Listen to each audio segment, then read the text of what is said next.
വിശദമായ റിപ്പോർട്ടുകളിലേക്ക്. ISLലെ നിർണായക മത്സരത്തിൽ ഇന്ന് കേരള ബ്ലാസ്റ്റേഴ്സ് നോർത്ത് ഈസ്റ്റ് യുണൈറ്റഡിനെ നേരിടും. ജയമോ സമനിലയോ കേരള ബ്ലാസ്റ്റേഴ്സിനെ സെമിയിലെത്തിക്കും. അതേസമയം നോർത്ത് ഈസ്റ്റിന് മത്സരം ജയിച്ചേ മതിയാവൂ. ഇന്ത്യൻ സൂപ്പർ ലീഗ് മൂന്നാം സീസണിൽ കേരള ബ്ലാസ്റ്റേഴ്സിന്റെ സെമി ഫൈനൽ സ്വപ്നം കഠിനമാക്കിയത് കഴിഞ്ഞ north East United Delhi Dynamos മത്സരമാണ്. കരുത്തരായ ഡൽഹിയെ 1-2 ഗോളുകൾക്ക് പരാജയപ്പെടുത്തി നോർത്ത് ഈസ്റ്റ് സെമിഫൈനൽ സാധ്യത നിലനിർത്തുകയായിരുന്നു. ഇന്നത്തെ മത്സരം കേരള ബ്ലാസ്റ്റേഴ്സിനും നോർത്ത് ഈസ്റ്റിനും ഒരുപോലെ നിർണായകമാണ്. മത്സരം സമനിലയിലായാലും ബ്ലാസ്റ്റേഴ്സിന് സെമി കളിക്കാം. എന്നാൽ നോർത്ത് ഈസ്റ്റിന് ജയം അനിവാര്യമാണ്. ബ്ലാസ്റ്റേഴ്സിനെ കീഴടക്കിയാൽ നോർത്ത് ഈസ്റ്റ് ആദ്യമായി സെമിയിൽ ഇടം പിടിക്കും. എന്നാൽ അത്തരമൊരു സാഹചര്യം ഉണ്ടാകില്ല എന്നാണ് ബ്ലാസ്റ്റേഴ്സ് കോച്ച് സ്റ്റീവ് കോപ്പലും താരങ്ങളും ഉറപ്പിച്ചു പറയുന്നത്. 13 കളികളിൽ 19 പോയിന്റോടെ 4ാം സ്ഥാനത്താണ് ബ്ലാസ്റ്റേഴ്സ്. ഇത്ര തന്നെ കളികളിൽ 18 പോയിന്റോടെ നോർത്ത് ഈസ്റ്റ് തൊട്ടുപിറകിലുണ്ട്. കഴിഞ്ഞ 6 ഹോം മത്സരങ്ങളിൽ ഓരോ പരാജയവും സമനിലയും വഴങ്ങിയ ബ്ലാസ്റ്റേഴ്സിന് പിന്നീട് തുടർച്ചയായ 4 ജയങ്ങൾ നേടിക്കൊണ്ട് മുന്നേറാൻ കഴിഞ്ഞിട്ടുണ്ട്. ഫൈനലിനോളം ആവേശം തുളുമ്പുന്ന മത്സരത്തിന് സ്വന്തം കാണികൾക്ക് മുമ്പിൽ ഇറങ്ങുമ്പോൾ ബ്ലാസ്റ്റേഴ്സിന് ഈ നേട്ടം കരുത്തുപകരും. നിർണായക മത്സരത്തിൽ നോർത്ത് ഈസ്റ്റിനെ കീഴടക്കി ഡൽഹി, മുംബൈ, കൊൽക്കത്ത ടീമുകൾക്കൊപ്പം കേരള ബ്ലാസ്റ്റേഴ്സ് താരങ്ങൾ സെമിഫൈനൽ കളിക്കും എന്നാണ് ബ്ലാസ്റ്റേഴ്സ് ആരാധകർ സ്വപ്നം കാണുന്നത്. ഹോം ഗ്രൗണ്ടിന്റെ ആനുകൂല്യം മുതലാക്കാൻ ബ്ലാസ്റ്റേഴ്സിന് കഴിഞ്ഞാൽ ആ സ്വപ്നം യാഥാർത്ഥ്യമാകും. കലൂർ ജവഹർലാൽ നെഹ്റു സ്റ്റേഡിയത്തിൽ നിന്ന് സമീർ വഴങ്ങോട്. കേരള ബ്ലാസ്റ്റേഴ്സിന് ഇന്ന് വിധി നിർണയം അതുതന്നെയാണ് ഇപ്പോൾ ചർച്ചയാക്കുന്നത്. ഇതിന്റെ കൂടുതൽ വിവരങ്ങളുമായി ഇപ്പോൾ നികേഷ് ചേരുകയാണ്. നികേഷ്, ഒരുപക്ഷെ ജയം അതിനപ്പുറം ഒന്നും കേരള ബ്ലാസ്റ്റേഴ്സ് ഇന്ന് മുന്നിൽ കാണുന്നുണ്ടാവില്ല. ഒരുപക്ഷെ സെമി മതിയെങ്കിൽ പോലും ജീവൻ മരണ പോരാട്ടം അതുതന്നെയാവില്ലേ ഇന്ന് കേരള ബ്ലാസ്റ്റേഴ്സ് പുറത്തെടുക്കുക?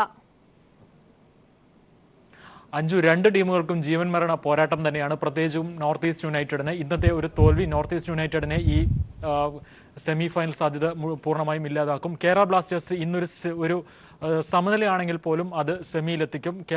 ഇന്ന് ജയിക്കുകയാണെങ്കിൽ ലീഗിൽ 2ാമതായി ഫിനിഷ് ചെയ്യുകയും ടീമിൽ 3ാമതായി നിൽക്കുന്ന ടീമിനോട് സെമിയിൽ ഏറ്റുമുട്ടുകയും ചെയ്യുന്നൊരു സാധ്യത കേരളത്തിന് മുന്നിലുണ്ട്. സ്വാഭാവികമായും കേരളത്തിന് തന്നെയാണ് ഈ മത്സരത്തിൽ മുൻതൂക്കം കൽപ്പിക്കുന്നത്.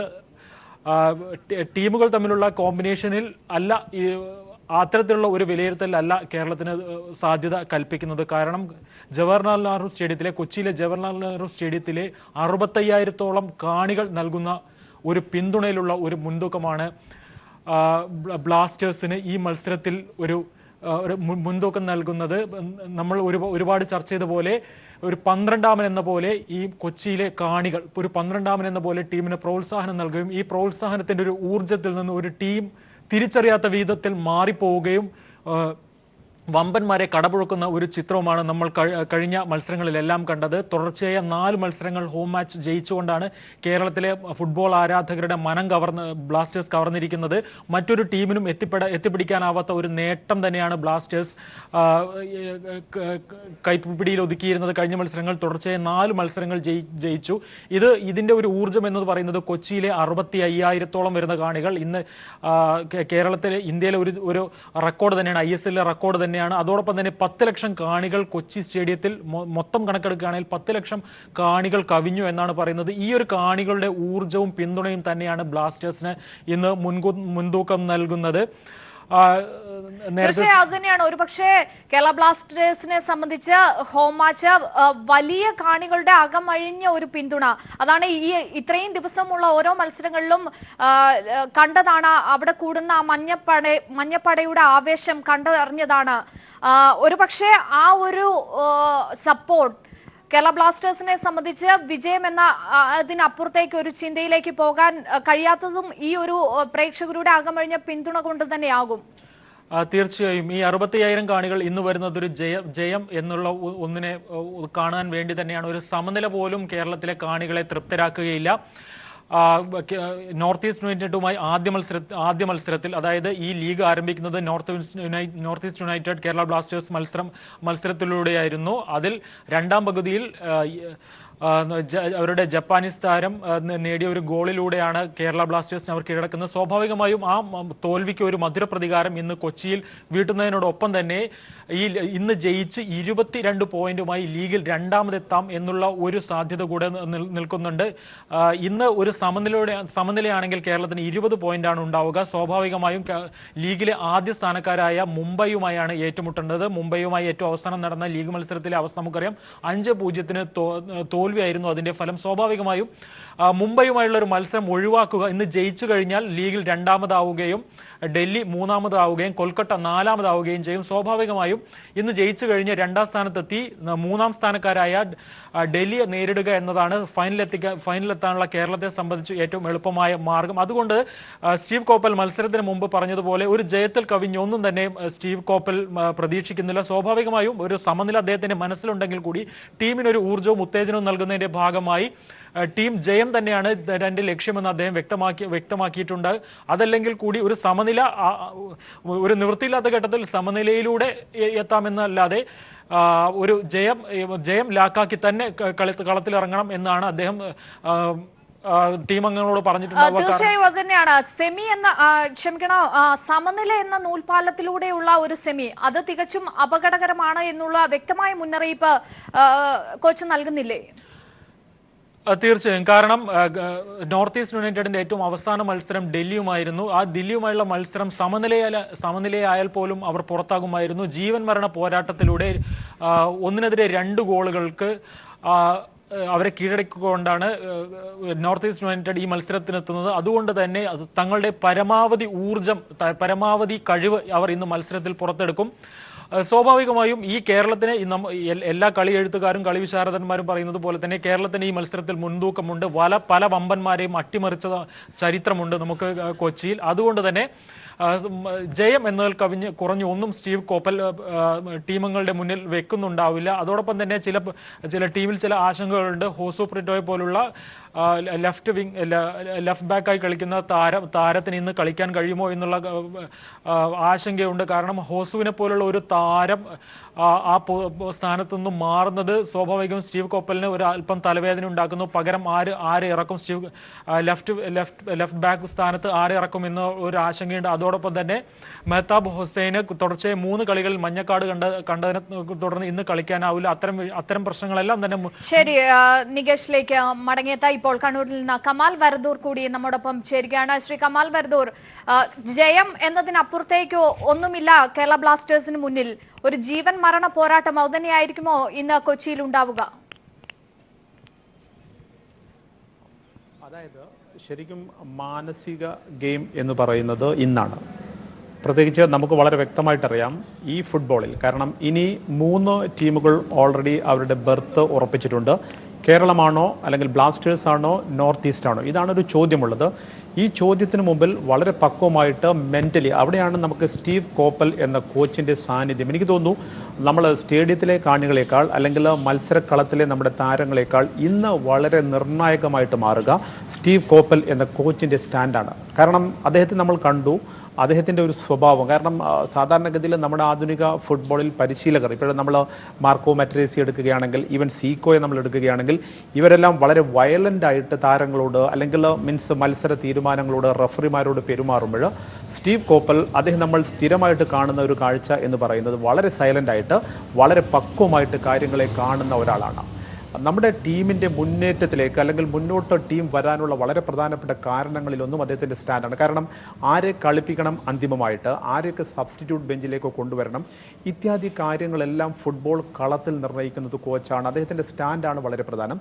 നേരത്തെ നമ്മൾ സൂചിപ്പിച്ചതുപോലെ ഇന്ന് കോപ്പൽ അതായത് മാനസികമായ പിരിമുറുക്കത്തിലേക്ക് അദ്ദേഹം പോവില്ല എന്നുള്ള കാര്യം ഉറപ്പാണ്. കാരണം അദ്ദേഹം അത്തരം ഒരു സ്വഭാവക്കാരനാണ്. ആ രീതിയിൽ ഒരു മത്സരം എന്ന രീതിയിൽ, കാരണം ഇന്ന് നമുക്കറിയാം വളരെ നിർണായകമായ മാച്ചാണ്. തോറ്റാൽ അല്ലെങ്കിൽ നമുക്ക് സമനിലക്കപ്പുറത്തേക്ക് നമ്മൾ അതായത് താഴോട്ട് നമ്മൾ പോയി കഴിഞ്ഞാൽ എല്ലാ ചാൻസും പോവുകയാണ് ഇവിടെ തന്നെ കൊച്ചിയിൽ തന്നെ ഫൈനൽ നടക്കുന്ന പ്രത്യേക പശ്ചാത്തലത്തിൽ. അതുകൊണ്ട് വളരെ പക്വമായിട്ട് നമ്മളൊരു ഒരിക്കലും സമനില എന്ന ലക്ഷ്യത്തിലേക്ക് അദ്ദേഹം പോവില്ല എന്ന കാര്യം ഉറപ്പാണ്. കാരണം അത്തരം ഒരു പ്രതിരോധാത്മകമായിട്ട്, കാരണം നമ്മളൊരു ഡ്രോ മതി, ഒരു പോയിന്റ് മതി നമുക്ക് എന്ന രീതിയിൽ നമ്മൾ മുന്നോട്ട് പോയി കഴിഞ്ഞാൽ നമ്മൾ ഹൈലി ഡിഫെൻസീവ് ആവും. ഡിഫൻസിൽ നമുക്ക് ഇപ്പോൾ നമ്മളിത് ടീം വളരെ ശക്തമാണെങ്കിൽ പോലും വളരെ ഡിഫെൻസീവിലേക്ക് നമ്മൾ പോയി കഴിഞ്ഞാൽ നമുക്കറിയാം നമുക്കറിയാം നോർത്ത് ഈസ്റ്റിൻ്റെ താരങ്ങൾ, ഈവൻ എമിലിയാനോ അൽഫാരയോ പോലുള്ള താരങ്ങൾ ഏത് ഡിഫൻസിനെയും കീറി മുറിക്കാൻ വേഗതയുള്ള താരങ്ങളാണ് അവരെല്ലാം, വാലസ് എല്ലാം. അതുകൊണ്ട് ഓവർ ഡിഫെൻസീവ് ആവാതെ അതേ സമയത്ത് ഹൈ പ്രഷറിലേക്ക് പോവാതെ മറ്റൊരു ഗെയിം എന്ന നോർമലിസത്തിലേക്ക് സ്റ്റീവ് കോപ്പൽ പോകും എന്നാണ് കരുതുന്നത്. അങ്ങനെ പോകുന്ന പക്ഷം തീർച്ചയായിട്ടും നമുക്ക് അവിടെ വ്യക്തമായ സാധ്യതയുണ്ട്. തീർച്ചയായും ശ്രീ കമാൽ പരുദൂർ, അവിടെയാണ് ഇന്നലെ സ്റ്റീവ് കോപ്പൽ പറഞ്ഞ വാക്കുകൾ കൂടി എടുത്തു പറയേണ്ടത്. നമുക്ക് മുമ്പിലുള്ളത് വെറും 90 മിനിറ്റ് ആണ്, അവിടെ ജയിക്കുക എന്നുള്ളതിനു വേണ്ടിയുള്ള യുദ്ധം. ആ വാക്കുകളിൽ തന്നെ വ്യക്തമല്ലേ ഉറച്ച ദൃഢനിശ്ചയം, ജയിക്കുക എന്ന് മുന്നിൽ കണ്ടുകൊണ്ടുള്ള ഒരു തീരുമാനം, വ്യക്തമായ മുന്നറിയിപ്പ്, ഇതൊക്കെയും അല്ലേ വ്യക്തമാകുന്നത്? അതായത് ഒരു പരിശീലകൻ, നമ്മൾ സാധാരണഗതിയിൽ മൈതാനത്ത് താരങ്ങളുടെ പെരുമാറ്റം വീക്ഷിക്കാറുണ്ട്, അവർക്ക് കാർഡുകൾ നമ്മൾ കാണാറുണ്ട്, മഞ്ഞയും ചുവപ്പുമെല്ലാമായിട്ട്. പക്ഷേ പരിശീലകരിലേക്ക് നമ്മൾ വരുമ്പോൾ കളത്തിന് പുറത്ത് താരങ്ങളെ പക്വമായിട്ട് നിയന്ത്രിക്കേണ്ടവരാണ് പരിശീലകർ. നോക്കുക മാർക്കോ മറ്റേസിയുടെ പെരുമാറ്റം, കഴിഞ്ഞ മത്സരങ്ങളൊക്കെ നമ്മൾ എടുക്കുകയാണെങ്കിൽ സീക്കോ നമ്മളൊക്കെ പറയുന്നു അനുഭവസമ്പന്നനായ കളിക്കാരനായിരുന്നു, ബ്രസീൽ ഇതിഹാസമാണ്. പക്ഷേ പലപ്പോഴായിട്ട് വയലൻ്റായിട്ട്, ഞാൻ നേരത്തെ പറഞ്ഞല്ലോ, അതായത് അദ്ദേഹത്തിൻ്റെ പെരുമാറ്റം പലപ്പോഴായിട്ട് അദ്ദേഹത്തിൻ്റെ പേരിനോളം പോകുമോ എന്നുള്ള ചോദ്യം പോലും ഉയരാറുണ്ട്. നമ്മൾ ഈ ISL ബാക്കി കേരള ബ്ലാസ്റ്റേഴ്സ് ഒഴികെ ബാക്കി 7 ടീമുകളെ നമ്മൾ എടുത്തു കഴിഞ്ഞാൽ പരിശീലകർ വളരെ അക്രമാസക്തരാണ്. ആ അക്രമാസക്തതയാണ് പലപ്പോഴായിട്ടും താരങ്ങളെയും ബാധിക്കുന്നത്. കാരണം പരിശീലകർ താരങ്ങളെ അസഭ്യം പറയുമ്പോൾ, അല്ലെങ്കിൽ മോശമായിട്ട് സംസാരിക്കുമ്പോൾ, അല്ലെങ്കിൽ റഫറിയുടെ ഒരു തീരുമാനത്തിന് വയലൻ്റായിട്ട് അവർ കളത്തിന് പുറത്ത് പെരുമാറുമ്പോൾ ഇതൊക്കെ താരങ്ങളെ ബാധിക്കാറുണ്ട്. പക്ഷേ നമ്മൾ കേരള ബ്ലാസ്റ്റേഴ്സിൻ്റെ സ്റ്റീവ് കോപ്പലിലേക്ക് വരുമ്പോൾ നമ്മൾ ബ്ലാസ്റ്റേഴ്സിൻ്റെ മിക്ക താരങ്ങളുമായിട്ട്, പ്രത്യേകിച്ച് CK വിനീത്, മുഹമ്മദ് റാഫി, ആൻറ്റോ, ഇവരൊക്കെ മലയാളി താരങ്ങളുമായിട്ട് നമ്മൾ സംസാരിക്കുമ്പോൾ, അല്ലെങ്കിൽ കോച്ചിനെ കുറിച്ച്, ടീമിൻ്റെ ഒരു കമ്പോസിഷനെ കുറിച്ചൊക്കെ നമ്മൾ ചോദിക്കുമ്പോൾ അവർ പറയുന്ന ഒരു കാര്യം എന്ന് പറഞ്ഞാൽ കോപ്പലിനെ പോലെ ഒരു കോച്ചിനെ കിട്ടിയതാണ് ബ്ലാസ്റ്റേഴ്സ് ഈ ദൂരം വരാനുള്ള ഒരു കാരണം ആരുടെ മേലിലും ഒരു സമ്മർദ്ദവും അദ്ദേഹം അടിച്ചേൽപ്പിക്കുന്നില്ല. വളരെ വ്യക്തമായിട്ട് ഓരോ താരത്തിൻ്റെയും സ്റ്റാൻഡ് എന്താണ്, ഓരോ താരത്തിൻ്റെയും പൊസിഷൻ എന്താണ് ആ താരത്തിന് അസൈൻ ചെയ്തിരിക്കുന്ന ഡ്യൂട്ടി എന്നെല്ലാം വളരെ കൃത്യമായിട്ട് അദ്ദേഹം പറയാറുണ്ട്. ഒരു തെറ്റ് വന്നാൽ വളരെ പെട്ടെന്ന് അദ്ദേഹം ക്ഷുഭിതനാവാറില്ല. അല്ലെങ്കിൽ ഒരു ഷോട്ട്, നല്ല ഒരു അവസരം വന്നു കഴിഞ്ഞാൽ ആ ഷോട്ട് പുറത്തേക്ക് പോകുന്ന പക്ഷം ആ താരത്തെ വിളിച്ചു വരുത്തിയിട്ടോ അല്ലെങ്കിൽ അടുത്ത മത്സരത്തിലേക്ക് അവനെ മാറ്റി നിർത്തിയിട്ടോ ഉള്ള പണിഷ്മെൻ്റ് ഒന്നുമില്ല. വളരെ പക്വമായിട്ടുള്ള ഇടപെടലാണ്. എനിക്ക് തോന്നുന്നു നമ്മൾ ശരിക്കും ബ്ലാസ്റ്റേഴ്സിൻ്റെ മൊത്തം ഇതുവരെയുള്ള മത്സരങ്ങൾ നമ്മൾ നോക്കുകയാണെങ്കിൽ, തോറ്റ മത്സരങ്ങൾ എടുക്കുക, തോറ്റ മത്സരങ്ങളിൽ പോലും അദ്ദേഹത്തിൻ്റെ സ്വഭാവം നമ്മൾ നോക്കിക്കഴിഞ്ഞാൽ, കളിക്ക് ശേഷം അദ്ദേഹത്തിൻ്റെ പെരുമാറ്റം, കളിക്ക് ശേഷം അദ്ദേഹം വാർത്താ ലേഖകരുമായിട്ട് സംസാരിക്കുമ്പോൾ അദ്ദേഹത്തിൻ്റെ പെരുമാറ്റം എല്ലാം കാം ആൻഡ് ക്വയറ്റാണ്. അവിടെയാണ് ഒരു പക്വമതിയായ ഒരു കോച്ചുള്ളത്. അവിടെയാണ് ബ്ലാസ്റ്റേഴ്സ് അതായത് നമുക്കറിയാം നമ്മുടെ താരങ്ങൾ, ഇപ്പോൾ CK വിനീതിനെ പോലെ അദ്ദേഹം കുറച്ച് മത്സരങ്ങൾ മാത്രമേ കളിച്ചിട്ടുള്ളൂ, 4 ഗോളുകൾ അദ്ദേഹം നേടിയിട്ടുണ്ട്.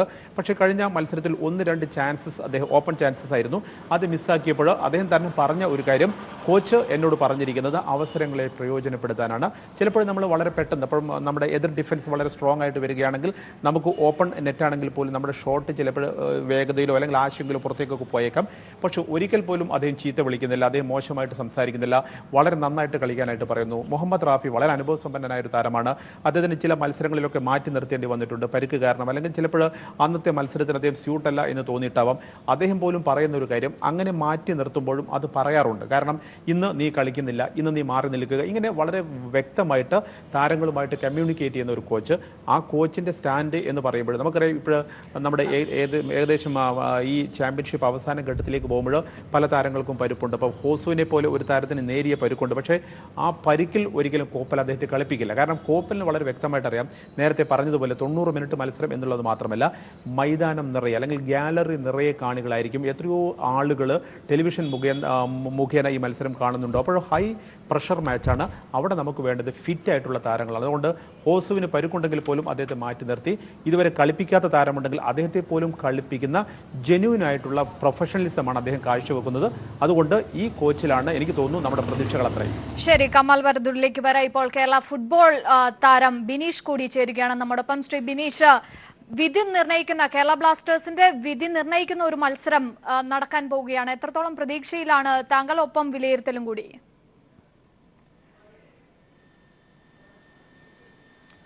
കേരള ബ്ലാസ്റ്റേഴ്സിനെ സംബന്ധിച്ചിടത്തോളം ഏറ്റവും നല്ലൊരു അവസരമാണ് വന്നിരിക്കുന്നത് പറയേണ്ടിയിരിക്കുന്നു. കാരണം ഒരു ഹോം മാച്ചിലാണ് അവർ ഡിസൈഡിങ് മാച്ച് കളിക്കുന്നത്. കേരള ബ്ലാസ്റ്റേഴ്സിൻ്റെ എപ്പോഴും ഒരു അനുകൂല ഘടകം എന്ന് പറഞ്ഞു കഴിഞ്ഞാൽ തന്നെ നമ്മുടെ ഫാൻസാണ്, നമ്മുടെ ഗ്രൗണ്ട് സപ്പോർട്ടാണ്. അതുകൊണ്ട് തന്നെ ഇന്നത്തെ മത്സരം ഒരു 60% കേരള ബ്ലാസ്റ്റേഴ്സിൻ്റെ കയ്യിലാണുള്ളത്. പക്ഷേ ഇവിടെ പ്രീ മാച്ച് സ്ട്രാറ്റജി എന്ന രീതിയിൽ എല്ലാ മാനേജേഴ്സ് ആയാലും ക്യാപ്റ്റൻസ് ആയാലും ഒരു തന്ത്രം പ്രയോഗിക്കാറുണ്ട്. ആ തന്ത്രം നമ്മൾ കണ്ടതാണ്. നോർത്ത് ഈസ്റ്റിൻ്റെ മാനേജർ അവരുടെ പ്രസ് കോൺഫറൻസ് സാധാരണ വളരെ ലളിതമായിട്ടൊക്കെ സംസാരിക്കുന്ന ആൾ തുറന്നടിച്ച് പറഞ്ഞിരിക്കുകയാണ്. അതായത് ഒരു മാനസിക സമ്മർദ്ദത്തിലേക്ക് എത്തിക്കുക ആ ടീമിനെയും മാനേജറിനെയും, എതിർ ടീമിൻ്റെ.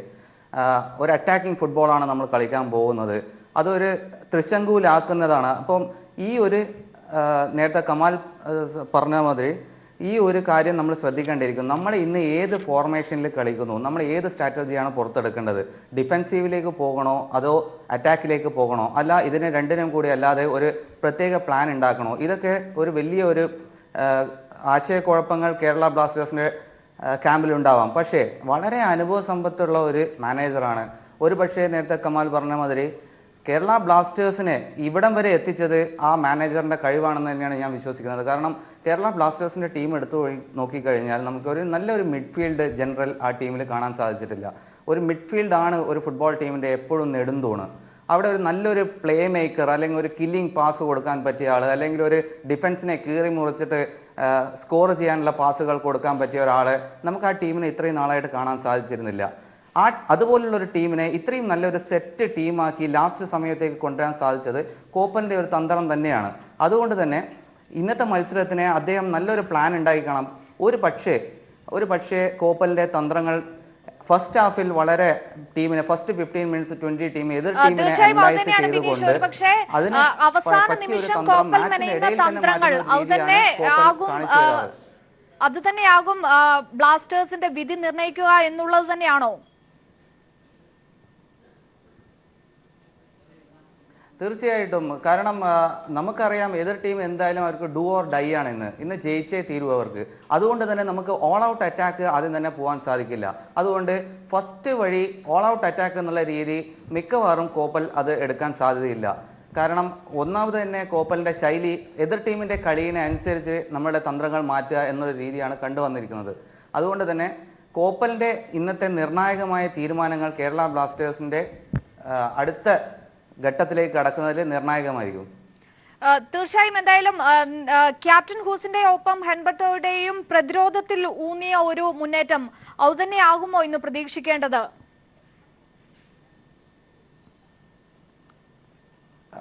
നോർത്ത് ഈസ്റ്റിനെ സംബന്ധിച്ചിടത്തോളം വളരെ നല്ല അറ്റാക്കിംഗ് പ്ലെയേഴ്സ് ഉണ്ട് അവർക്ക്. നിക്കോളാസ് വെലസ് നല്ല ഒരു യങ്സ്റ്ററാണ്. അതുപോലെ തന്നെ അൽഫാറോ മികച്ച ഒരു ചെറിയ ഹാഫ് ചാൻസ് കിട്ടിയാൽ വരെ ഗോളാക്കാൻ കഴിവുള്ള ഒരു താരമാണ് അവരുടെ ഫോർവേഡായ അൽഫാറോ. അതേപോലെ ജപ്പാനീസ് താരമുണ്ട്. അങ്ങനെ നല്ലൊരു അറ്റാക്കിംഗ് ലൈനപ്പ് ഉണ്ട് അവർക്ക്. ഒരു പക്ഷേ നോർത്ത് ഈസ്റ്റിൻ്റെ ISL എല്ലാ വർഷവും നോക്കിക്കഴിഞ്ഞാൽ ഒരു അറ്റാക്കിംഗ് ഫുട്ബോളിന് താല്പര്യം കാണിക്കുന്ന ടീമാണ് നോർത്ത് ഈസ്റ്റ് യുണൈറ്റഡ്. അതുകൊണ്ട് തന്നെ പല ഘട്ടത്തിലും അവർക്ക് അത് തിരിച്ചടിയായി വന്നിട്ടുണ്ട്. പക്ഷേ ഇന്നത്തെ ഒരു മത്സരത്തിൽ അവർക്ക് നഷ്ടപ്പെടാനൊന്നുമില്ല. അതുകൊണ്ട് ഒരു തിരിച്ചടി കിട്ടിയാലും ഒരു കുഴപ്പമില്ല എന്ന രീതിയിലായിരിക്കും നോർത്ത് ഈസ്റ്റിൻ്റെ പുറപ്പാട്. പക്ഷേ ഹ്യൂസും ഹെങ്ബർത്തും ഈ ISLലെ ഏറ്റവും മികച്ച ഡിഫൻസീവ് കൂട്ടുകെട്ടാണ് ഹ്യൂസും ഹെങ്ബർത്തും. അതുകൊണ്ട് തന്നെ അതിൻ്റെ കൂടെ തന്നെ ഇന്ന് ജിങ്കാനെ മിക്കവാറും വലതുവശത്തും റിനോ ആൻ്റോനെ ഇടതുവശത്തും കളിപ്പിച്ച് ഈ 4 ഡിഫൻസിനെ സ്ട്രോങ് ആക്കിയിട്ട് കൂടുതൽ ഓവർലാപ്പിംഗ് ജോലികളില്ലാതെ, അതായത് ജിങ്കനും റിനോ ആൻ്റോനെയും കുറച്ച് റെസ്ട്രിക്റ്റ് ചെയ്തുകൊണ്ട് സെൻട്രലിൻ്റെ അപ്പുറം പോലെ കുറച്ച് റെസ്ട്രിക്റ്റ് ചെയ്തുകൊണ്ടുള്ള ആ ഡിഫൻസ് സ്ട്രോങ് ആക്കിക്കൊണ്ടുള്ള ഒരു തന്ത്രം തന്നെയായിരിക്കും ഇന്ന് കോപ്പൽ ഉപയോഗിക്കാൻ പോകുന്നത്. ശരി, കമാല, ബിനീഷ് സൂചിപ്പിച്ചതുപോലെ തന്നെ പ്രതിരോധം സ്ട്രോങ് ആണ്. പക്ഷെ അതിലുപരി ഒരുപക്ഷെ 4 മഞ്ഞക്കാട് കണ്ടു പുറത്തായ മെക്താബ് ഹുസൈന് കളിക്കുന്നില്ല ഇന്ന്. അതുപോലെ തന്നെ പ്രതിരോധ ആക്രമണവും ഒരുപോലെ വിടുന്ന ഹൊസു പ്രിന്റോ, ഇവരൊന്നുമില്ല. ഹൊസു പ്രിന്റോയ്ക്ക് പരിക്ക്. ഇതൊക്കെ വലിയൊരു പ്രതിസന്ധി, ആശങ്കകളൊക്കെ ഒരേ സമയം തന്നെ ബ്ലാസ്റ്റേഴ്സിന് മുന്നിൽ ഉയർന്നു നിൽക്കുന്നില്ലേ? അതായത് ഇന്നത്തെ മത്സരത്തിലേക്ക് നമ്മൾ വരുമ്പോൾ നമ്മുടെ പ്രതിരോധത്തിൻ്റെ വലിയ ഒരു പ്ലസ് എന്ന് പറയുന്നത് നമ്മുടെ 4 പ്രതിരോധ ഭടന്മാരെ നമ്മൾ എടുക്കുക. ഒന്ന് ജിങ്കാൻ ആണെങ്കിൽ, മറ്റൊന്ന് ആരോൺ ഹ്യൂസ് ആണെങ്കിൽ, ഇനി ഒന്ന് ഹെങ്ബർത്ത് ആണെങ്കിൽ, ഇനി റിനോ വരികയാണെങ്കിൽ റിനോ. ഇങ്ങനെ ഈ 4 പേരെ നമ്മൾ എടുക്കുകയാണെങ്കിൽ 4 പേരുടെയും ഹൈറ്റ് വളരെ പ്രധാനമാണ്. നല്ല ഹൈറ്റുള്ള, എനിക്ക് തോന്നുന്നു നമ്മൾ ഈ 8 ISLലെ 8 ടീമുകളെ നമ്മൾ എടുത്തു കഴിഞ്ഞാൽ ഏറ്റവും ഹൈറ്റുള്ള വളരെ അനുഭവ സമ്പത്തുള്ള ഡിഫൻസ് ഏത് എന്ന് ചോദിച്ചാൽ അത് നമ്മൾ നമ്മുടെ ഡിഫൻസാണ്. പ്രത്യേകിച്ച് ഇന്ന് നോർത്ത് ഈസ്റ്റിലേക്ക് നമ്മൾ വരുമ്പോൾ നോർത്ത് ഈസ്റ്റിൻ്റെ 2 അപകടകാരികളുണ്ട്. ഒന്ന് നിക്കോളസ് വാലസ് ആണ്, മറ്റൊന്ന് നമ്മൾ നേരത്തെ പറഞ്ഞ താരമാണ് അൽഫാരോ. ഈ 2 പേരും ഹൈറ്റ് കുറവാണ്. അതുകൊണ്ട് നമ്മൾ പീസ് ഷോട്ടുകൾ ഇപ്പം ഫ്രീ കിക്കുകളാണെങ്കിൽ കോർണർ കിക്കുകളാണെങ്കിൽ ഇത്തരം പെനാൾട്ടി ബോക്സിലേക്ക് വരുന്ന ഷോട്ടുകൾ, ഹൈ ഷോട്ടുകൾ ശരിക്കും ഗോൾ പോസ്റ്റിലേക്ക് അല്ലെങ്കിൽ ഗോളിലേക്ക് കുത്തിവിടാൻ മിടുക്കർ നല്ല ഹൈറ്റുള്ള താരങ്ങളാണ്.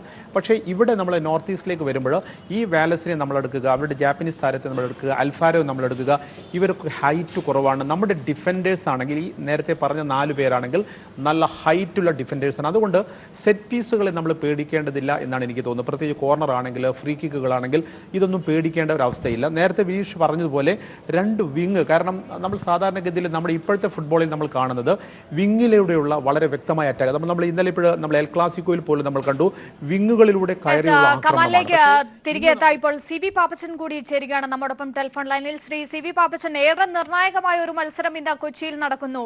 എത്രത്തോളം പ്രതീക്ഷയിലാണ് താങ്കൾ നോക്കിക്കാണുന്നത്? തീർച്ചയായിട്ടും ഇപ്പോ ഈ ഒരു ടൈറ്റ് വൈറ്റൽ മാച്ച് ആണ്. അപ്പൊ അത് നമ്മുടെ നാടിന്റെ ഒരു പ്രഷറും അവർക്ക് നല്ലൊരു കളിച്ച് ഹോം ഗ്രൗണ്ട് ആയതുകൊണ്ട് അവർക്ക് നല്ലൊരു പ്ലസ് പോയിന്റ് ആണ് നമ്മുടെ ഈ ക്രൂഷ്യൽ മാച്ച് ഇവിടെ നമ്മുടെ കേരളത്തിൽ എറണാകുളം കളിക്കാൻ പറ്റിയത്. തീർച്ചയായിട്ടും അവർ അതിനൊരു നല്ലൊരു പെർഫോം ചെയ്യും. അവർ സാധ്യതയുണ്ട്. നമുക്ക് ഒരു ചെറിയ പ്രതീക്ഷ നിൽക്കുന്ന സമയമാണ്. ഇന്നിപ്പോ ഒരുപാട് ക്രൗഡിന്റെ ഇടയ്ക്ക് പിന്നെ നമ്മുടെ ഹോം ഗ്രൗണ്ട് ആയതുകൊണ്ട് അവർക്ക് ആ നല്ലൊരു പ്രഷർ കിട്ടും കളിക്കാനായിട്ട്. തീർച്ചയായിട്ടും നമ്മുടെ കേരള ടീമിന് നല്ലൊരു പോസിറ്റീവ് ഇതായിട്ട് കിട്ടാൻ സാധ്യതയുണ്ട്. നമുക്ക് മിക്കവാറും നമ്മൾ ക്വാളിഫൈ ചെയ്യാനുള്ള സാധ്യതയുണ്ട്. നന്നായി കളിക്ക് പെർഫോം ചെയ്യാൻ പറ്റും. കേരള ബ്ലാസ്റ്റേഴ്സിനെ സംബന്ധിച്ചുകൊണ്ട് ഹോം മാച്ചാണ് ഇന്ന് നടക്കുന്നത്. കാണികളുടെ വലിയൊരു സപ്പോർട്ട്, അതൊരു അനുകൂല ഘടകമായി തന്നെ കാണാൻ കഴിയില്ലേ? തീർച്ചയായിട്ടും ഇന്നിപ്പോ ഭയങ്കര ക്രൗഡാണ് എറണാകുളത്ത്. നമ്മൾ എന്റെ സുഹൃത്തുക്കൾ പറഞ്ഞപ്പോൾ അതുകൊണ്ട് ആ ഒരു നല്ലൊരു അതൊരു നല്ലൊരു എനർജിയാണ് നമ്മുടെ നാട്ടില്. പക്ഷെ പ്രത്യേകിച്ച് ഇന്നൊരു ഡ്രോ അല്ലെങ്കിൽ ഒരു ജയം, അതിന്റെ കുറഞ്ഞിട്ടുള്ള ഒരു മാച്ചിന് അവർക്ക് സാധ്യതയില്ല. അപ്പൊ അതുകൊണ്ട് എന്തായാലും ജയിക്കാൻ തന്നെയാണ് ഒരു പ്രതീക്ഷ കാണുന്നത്. ജയിക്കും, അവര് നല്ല പെർഫോം ചെയ്യും. തീർച്ചയായും ഈ ഒരു മത്സരത്തിന്റെ സാഹചര്യത്തിലേക്ക് എത്തുമ്പോൾ താങ്കളുടെ പഴയകാലം ഓർമ്മ വരുന്നുണ്ടോ? സന്തോഷ് ട്രോഫി കാലഘട്ടത്തിലേക്കൊക്കെ തിരിച്ചു പോകുന്നുണ്ടോ? അത് രണ്ടിന്റെ ഒരു സെയിം ആണ്. കാരണം നമ്മളൊരു ഫൈനൽ കളിക്കുമ്പോൾ നമ്മുടെ കാണികളുടെ സപ്പോർട്ട് അന്നത്തെ സ്റ്റൈൽ, അത് ഇന്നത്തെ സ്റ്റൈലിൽ ഇന്ന് വേറൊരു സ്റ്റൈലില് ഉള്ള ഒരു വ്യത്യാസം അത്രേ ഉള്ളൂ. പക്ഷെ നമുക്ക് പ്രഷറൊക്കെ രണ്ടും ഒന്ന് തന്നെയാണ്. നമ്മൾ അന്ന് കളിക്കുമ്പോഴുള്ള പ്രഷറും ഇന്ന് ഇവർ കളിക്കുമ്പോൾ പ്രഷറൊക്കെ ഒന്ന് തന്നെയാണ്. പക്ഷെ എങ്കിലും അവർക്ക് ആ കാലഘട്ടത്തിന്റെ മാറ്റം, അന്ന് നമ്മൾ കളിക്കുന്ന കളിയുടെ ഗ്രൗണ്ടിന്റെയും ഇന്നത്തെ ഗ്രൗണ്ടിന്റെയും ആ ഒരു വ്യത്യാസം നല്ലോണമുണ്ട്. അതുകൊണ്ട് ഇന്ന് നല്ലൊരു പ്രതീക്ഷയോടെയാണ് കേരള ടീം കളിക്കാൻ സാധ്യത എന്നതാണ് എന്റെ ഒരു വിശ്വാസം. തീർച്ചയായും വളരെയധികം നന്ദി ശ്രീ CB പാപ്പച്ചൻ ഈ അവസരത്തിൽ നമ്മോട് പ്രതികരിച്ചത്.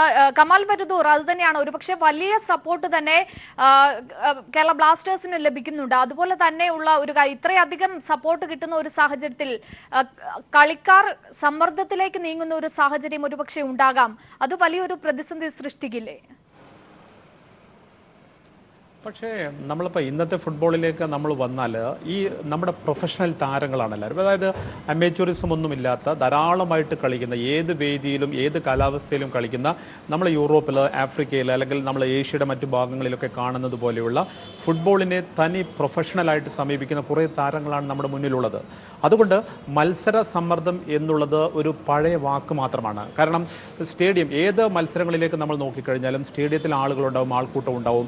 അപ്പോൾ ആൾക്കൂട്ടത്തെ കണ്ടുള്ള പരിചയം താരങ്ങൾക്കെല്ലാം ഉണ്ട്. ഇപ്പോൾ ഓരോ മത്സരം കളിക്കുമ്പോഴും, ഇപ്പോഴും ISL പോലെ ഒരു ഫോർമാറ്റിൽ എല്ലാ മത്സരങ്ങളും നിർണായകമായി മാറുമ്പോൾ ഓരോ മത്സരങ്ങൾ കളിക്കുമ്പോഴും ആ താരങ്ങൾക്ക് അറിയാം. ഇപ്പോൾ കാണികളാണെങ്കിൽ അല്ലെങ്കിൽ മൊത്തമുള്ള സാഹചര്യങ്ങളാണെങ്കിൽ അത് നെഗറ്റീവ് ആവാം, പോസിറ്റീവ് ആവാം. പക്ഷേ അവരൊരിക്കലും അതിനെ മെൻ്റലി, അതായത് ഒരു ഹൈ മാച്ചാണിത് അല്ലെങ്കിൽ ഈ മാച്ചിൽ ജയിക്കണം, ഈ മാച്ചിൽ ഗോൾ അടിക്കണം എന്നുള്ള രീതിയിൽ കാണാതെ, ഇപ്പോൾ നമുക്കറിയാം യൂറോപ്യൻ ഫുട്ബോൾ എന്ന് നോക്കിയാൽ നമ്മൾ മെസ്സിയെ പോലുള്ള, നെയ്മറിനെ പോലുള്ള ഈ വലിയ ഫുട്ബോളേഴ്സൊക്കെ പറയുന്ന ഒരു കാര്യം, ഒരു മത്സരം കഴിഞ്ഞാൽ ഞങ്ങൾ ആ മത്സരത്തെ വിടുന്നു, അടുത്ത മത്സരത്തിലേക്ക് ഞങ്ങൾ പോകുന്നു. ഇതൊരു ഫുട്ബോൾ ഭാഷയാണ്. അപ്പോൾ നമ്മൾ കേരള ബ്ലാസ്റ്റേഴ്സിൻ്റെ താരങ്ങളിലേക്ക് വരിക, ഇപ്പോൾ അരോൺ ഹ്യൂസിനെ പോലുള്ളൊരു ക്യാപ്റ്റൻ, അദ്ദേഹം ലോകകപ്പ്, അയർലൻഡിന് വേണ്ടി ലോകകപ്പ് യോഗ്യതാ മത്സരങ്ങൾ കളിക്കുന്നു, ഇംഗ്ലീഷ് പ്രീമിയർ ലീഗ് കളിക്കുന്നു. ഓരോ ഹോസുവിനെ പോലൊരു താരം, എത്രയോ അനുഭവസമ്പന്നരായ താരങ്ങളാണ്. അതുകൊണ്ട് കാണികൾ തീർക്കുന്ന ഒരു പ്രഷർ എന്ന് പറഞ്ഞാൽ അത് അവരെ സ്വാധീനിക്കില്ല എന്നാണ് എനിക്ക് തോന്നുന്നത്. പക്ഷേ ഒരുപക്ഷെ നമ്മുടെ താരങ്ങൾ, ഇപ്പോൾ CK വിനീത് എടുക്കുക, റാഫി എടുക്കുക, റിനോ ആൻഡോ എടുക്കുക, ഇവരൊക്കെ ഒരുപക്ഷെ ഇപ്പോൾ മലയാളികളായ കാണികളാണ്. ആ പ്രഷറിലേക്ക് മലയാളി താരങ്ങൾ എടുത്തു പറയേണ്ടതാണ്. താങ്കൾ സൂചിപ്പിച്ചതുപോലെ തന്നെ റിനോ, ഒപ്പം CK വിനീത്, മുഹമ്മദ് റാഫി, ഇവരൊക്കെ വലിയ രീതിയിലുള്ള സപ്പോർട്ട് ഈ ടീമിനൊപ്പം ചേർന്നുകൊണ്ട് നയിക്കുന്നുണ്ട്. അതായത് അപ്പോൾ പ്രഷർ എന്നുള്ളത് ഒരിക്കലും ഒരു പ്രഷർ കുക്കർ സിറ്റുവേഷൻ ആണെങ്കിൽ പോലും നമ്മളെ താരങ്ങളെ സ്വാധീനിക്കില്ല എന്നാണ് എനിക്ക് തോന്നുന്നത്. പക്ഷേ നമ്മൾ ഈ മലയാളത്തിലേക്ക് വരുമ്പോൾ ഇന്നിപ്പോൾ നമ്മൾ നേരത്തെ പറഞ്ഞു സ്റ്റീവ് കോപ്പലിനെ പോലെ ഒരു കോച്ച് അദ്ദേഹം 3 മലയാളികൾക്കും ഇന്ന് അവസരം നൽകും. കാരണം ആ സപ്പോർട്ടിന് വേണ്ടിയിട്ടാണത്. കാരണം 3 താരങ്ങൾ കളിക്കുന്നു, ഹോം ഗ്രൗണ്ടിൽ കളിക്കുന്നു. പ്രത്യേകിച്ച് CK വിനീത്, അദ്ദേഹം കഴിഞ്ഞ മത്സരത്തിലും അദ്ദേഹം വളരെ അവസരോചിതമായിട്ട് നമ്മൾ കണ്ടതാണ് ഒരു ഗോൾ അദ്ദേഹം സ്കോർ ചെയ്യുന്ന ഒരു കാഴ്ച. റാഫി ഫോം ഔട്ടാണ് ഇതൊന്നും നമുക്ക് പറയാനായിട്ട് കഴിയില്ല. റാഫി വളരെ മനോഹരമായിട്ട് അദ്ദേഹത്തിൻ്റെ ശൈലിയിൽ അദ്ദേഹം കളിക്കുന്നുണ്ട്. കഴിഞ്ഞ ISL നമ്മൾ കണ്ടതാണ് 4 ഹെഡർ ഗോളുകൾ അദ്ദേഹം നേടിയിട്ടുണ്ട്. ഇത്തവണയും അദ്ദേഹത്തിലേക്ക് ഹെഡേഴ്സ് അല്ലെങ്കിൽ അദ്ദേഹത്തിലേക്ക് ഹൈ ബോളുകൾ വരുന്നുണ്ട്. പക്ഷേ റാഫിയെ പോലെ ഒരു താരത്തിൻ്റെ അപകടാവസ്ഥ മനസ്സിലാക്കിക്കൊണ്ട് അദ്ദേഹം അല്ലെങ്കിൽ അദ്ദേഹം വാനിലേക്ക് ഉയരുന്ന അപകടകരമായ സാഹചര്യം മനസ്സിലാക്കിക്കൊണ്ട് ഇപ്പോൾ നമ്മൾ കഴിഞ്ഞ കൊൽക്കത്ത മത്സരം തന്നെ എടുക്കുകയാണെങ്കിൽ റാഫിയെ ചുറ്റിപ്പറ്റി 2 ഡിഫൻഡേഴ്സ് ഉണ്ടാവാറുണ്ട്. പലപ്പോഴും കോർണർ കിക്കോ അല്ലെങ്കിൽ ഫ്രീ കിക്സോ നമ്മുടെ അതായത് എതിർ പെനാൽറ്റി ബോക്സിലേക്ക് വരുന്ന ഒരു സമയത്ത് ഹൈ ബോളുകളാണെങ്കിൽ റാഫിയെ മാർക്ക് ചെയ്യാൻ 1-2 ആളുകളുണ്ട്. അപ്പോൾ ശരിക്കും എതിരാളികൾ അദ്ദേഹത്തിൻ്റെ തലയെ ഭയപ്പെടുന്നുണ്ട്. അപ്പോൾ വിനീതാണെങ്കിൽ അല്ലെങ്കിൽ റാഫി ആണെങ്കിൽ അവർ ശരിക്കും അതായത് എനിക്ക് തോന്നുന്നു റാഫിയേക്കാൾ ഒരുപക്ഷെ വിനീതിലേക്ക് കാര്യങ്ങൾ കുറച്ചുകൂടി, കാരണം വിനീത് അവസരങ്ങൾ ഏത് വിധിയിൽ ഇപ്പോൾ നമ്മൾ കഴിഞ്ഞ 2 മത്സരങ്ങളിൽ അദ്ദേഹത്തെ കണ്ടു. അദ്ദേഹത്തിൻ്റെ കഴിഞ്ഞ കൊച്ചി മത്സരത്തിൽ അദ്ദേഹത്തിൻ്റെ ഒരു ബൈസിക്കിൾ കിക്ക് ഉണ്ടായിരുന്നു. അതായത് ശരിക്കും 0 ചാൻസിൽ നിന്നും ആ പന്തിനെ അദ്ദേഹം വളരെ സമർത്ഥമായിട്ട് പന്ത് പുറത്തേക്കാണ് പോയതെങ്കിൽ പോലും അദ്ദേഹം അവസരങ്ങളെ ഉപയോഗപ്പെടുത്തുന്നുണ്ട്. അപ്പോൾ വിനീതായിരിക്കാം ഒരുപക്ഷെ കൂടുതൽ അപകടകാരിയായിട്ട് മാറുക. അതുകൊണ്ട് തന്നെ അദ്ദേഹത്തിലേക്കായിരിക്കും നോർത്ത് ഈസ്റ്റ് ഡിഫൻസിൻ്റെ പ്രത്യേക കണ്ണുണ്ടാവുക. പിന്നെ നമ്മൾ പറഞ്ഞതുപോലെയുള്ള ഇപ്പോൾ ബെൽഫാസ്റ്റ് എടുക്കുകയാണെങ്കിൽ നമ്മൾ ഓരോ താരങ്ങളും നാസോൺ അദ്ദേഹം അതായത് അർദ്ധാവസരങ്ങളെ പോലും പ്രയോജനപ്പെടുത്താൻ വേഗതയുള്ള ഒരു താരമാണ്. നമ്മൾ അന്റോണിയോ ജർമനെ നമ്മൾ എടുക്കുകയാണെങ്കിൽ അദ്ദേഹം അപകടകാരിയാണ്. അപ്പോൾ നമുക്ക് നല്ല താരങ്ങളുണ്ട്. ഈ താരങ്ങൾക്ക് ഗ്രൗണ്ട് സപ്പോർട്ടും കാര്യമായിട്ട് എന്ന് വരുന്നു. അവർ പരിശീലനം നടത്തുന്ന അല്ലെങ്കിൽ അവരുടെ ഹോം വേദിയാണ്. അതുകൊണ്ട് നേരത്തെ പാപ്പച്ചനൊക്കെ സൂചിപ്പിച്ചതുപോലെ സാഹചര്യങ്ങൾ ഒക്കെ നമുക്ക് അനുകൂലമാണ്. അതുകൊണ്ട് നമുക്കൊരു സമനിലയേക്കാൾ അപ്പുറത്തേക്ക് ഒരു ജയം എന്ന ലക്ഷ്യത്തിലേക്ക് പോയിട്ട് 1-2 ഗോളുകൾ തുടക്കത്തിൽ നേടാൻ കഴിഞ്ഞാൽ കാര്യങ്ങൾ ഭദ്രമാവാനാണ് സാധ്യത. ശ്രീ കമാൽ ബർദൂർ, അത് തന്നെയാണ് ഒരുപക്ഷെ മുന്നേറ്റ നിരയെ കുറിച്ച് പറയുകയാണെങ്കിൽ ഓൾ ഹെയ്ത്തിയൻ അറ്റാക്ക് ആ രീതിയിൽ തന്നെ ആകുമോ ഒരുപക്ഷെ സ്റ്റീവ് കോപ്പൽ തന്ത്രം മെനയുക? അതായത് സ്റ്റീവ് കോപ്പലിന് മുന്നിലുള്ള ഒരു ചാൻസ് നേരത്തെ നമ്മൾ പറഞ്ഞ CK വിനീതാണ്. വിനീതിനെ എന്തായാലും അദ്ദേഹം മുൻനിരയിൽ കളിപ്പിച്ചിരിക്കും. അതിന് 2 കാരണം ഞാൻ പറയാം. വളരെ പ്രധാനപ്പെട്ട കാരണം എന്ന് പറയുന്നത് അദ്ദേഹത്തിൻ്റെ ഫോമാണ്. ഒരു താരം, നമുക്ക് എല്ലാ താരങ്ങൾക്കും എല്ലാ മത്സരങ്ങളിലും നല്ല ഫോമിൽ കളിക്കാനായിട്ട് കഴിയില്ല. പക്ഷേ നമ്മൾ കണ്ടു ഇപ്പോൾ AFC ചാമ്പ്യൻഷിപ്പിനെല്ലാം ശേഷം തിരിച്ചു വന്ന വിനീതിലേക്ക് അദ്ദേഹം 2 ഗോളുകൾ ഒരു മത്സരത്തിൽ നേടുന്നു. പിന്നീട് അതായത് ശരിക്കും നല്ല ഫോമിൽ നിൽക്കുന്ന ഒരു താരത്തിന് അദ്ദേഹത്തിൻ്റെ പിഴവുകൾ സാധാരണ സംഭവിക്കാറില്ല. പക്ഷേ നന്നായിട്ട് അദ്ദേഹത്തിന് വേഗതയോടുകൂടി കളിക്കാനും വളരെ നന്നായിട്ട് ടീമിനൊപ്പം താരങ്ങൾക്കൊപ്പം നിൽക്കാനും അദ്ദേഹത്തിന് കഴിയുന്നു എന്നുള്ളത് ഒന്നാണ്. 2 ശരിക്കും നമ്മൾ മനസ്സിലാക്കേണ്ട ഒരു കാര്യം എന്ന് പറയുന്നത് വിനീത് അതായത് നമ്മൾ കഴിഞ്ഞ ISL എടുക്കുക അദ്ദേഹം ഒരു സ്ട്രൈക്കറുടെ റോളിലൊന്നും ആയിരുന്നില്ല. പലപ്പോഴും ഡിഫൻസിലായിട്ടോ അല്ലെങ്കിൽ മിഡ്ഫീൽഡിലൊക്കെ ആയിട്ട് കളിച്ച ഒരു താരമാണ്. ഇത്തവണ അദ്ദേഹം ആദ്യ കളിയിൽ തന്നെ ഗോൾ നേടുന്നതോടുകൂടി അദ്ദേഹത്തിൻ്റെ റോൾ അങ്ങ് മാറുന്നു. കാരണം അദ്ദേഹം എവിടെയും പന്തിനായിട്ട് സെർച്ച് ചെയ്ത് പന്ത് പിടിച്ചെടുത്ത് കളിക്കുന്ന ഒരു താരമായിട്ട് ശരിക്കും ടീമിനൊപ്പം നിൽക്കുന്ന ടീമിന് വേണ്ടി കളിക്കുന്ന ഒരു താരമായിട്ട് അദ്ദേഹം മാറുന്നുണ്ട്. ഈ 2 കാരണങ്ങൾ കൊണ്ട് തന്നെയാണ് വളരെ പെട്ടെന്ന് അദ്ദേഹത്തിൻ്റെ പോപ്പുലാരിറ്റി ഉയരുന്നത്. ഇപ്പോൾ കൊച്ചിയിലേക്ക് ഇനി ഇത്രയും കാണികൾ വരുന്നുണ്ടെങ്കിൽ, ഇത്രയധികം ടെലിവിഷൻ പ്രേക്ഷകർ ഇന്നത്തെ 7 മണി മുതൽ ടെലിവിഷനിലേക്ക് കണ്ണുനട്ടിരിക്കുന്നുണ്ടെങ്കിൽ അതിന് വളരെ പ്രധാനപ്പെട്ട കാരണങ്ങളെ ഒന്ന് CK വിനീതാണ്. കാരണം ആ ഫോമാണ്. അപ്പോൾ വിനീത് ഒരു വശത്തുണ്ടാവും. പിന്നീട് കോപ്പൽ, എനിക്ക് തോന്നുന്നു അന്റോണിയോ ജർമനാണ് കുറച്ചുകൂടി. കാരണം വളരെ അതായത് നമ്മൾ സിൽക്കി ടച്ച് ഫുട്ബോളിൽ നമ്മളൊക്കെ വിശേഷിപ്പിക്കാറുണ്ട് അത്തരം ഒരു രീതിയെക്കുറിച്ച്.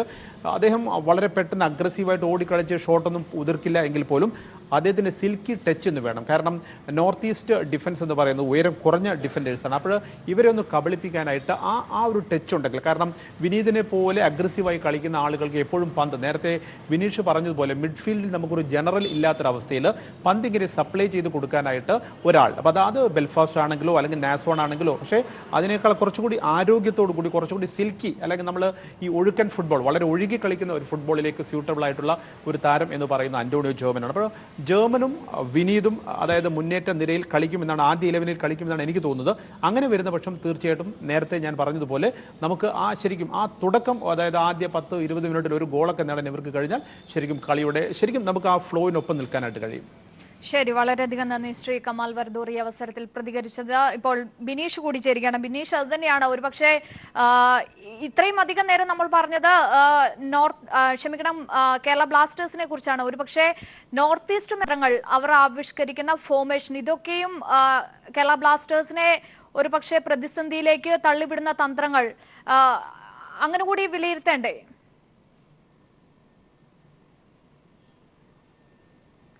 തീർച്ചയായിട്ടും നമുക്കറിയാമല്ലോ, ഇന്ന് ഒരു ഡു ഓർ ഡൈ മാച്ചാണ് നോർത്ത് ഈസ്റ്റിനെ സംബന്ധിച്ചിടത്തോളം. അതുകൊണ്ട് എന്തായാലും ഒരു ഫുൾ ടൈം അറ്റാക്കിംഗ് ഫുട്ബോളാണ് അവർ കളിക്കാൻ സാധ്യത. പക്ഷേ ഫുൾ ടൈം അറ്റാക്കിംഗ് എന്ന് പറയുമ്പോൾ ആദ്യം തന്നെ നോർത്ത് ഈസ്റ്റ് ഗോൾ നേടുകയാണെങ്കിൽ പിന്നെ ആ ഗോൾ പ്രൊട്ടക്റ്റ് ചെയ്യണോ അല്ലെ വീണ്ടും അറ്റാക്ക് ചെയ്യണോ, ആ ഒരു പ്രശ്നവും കൂടി നോർത്ത് ഈസ്റ്റിൻ്റെ ഭാഗത്തുണ്ടാവും.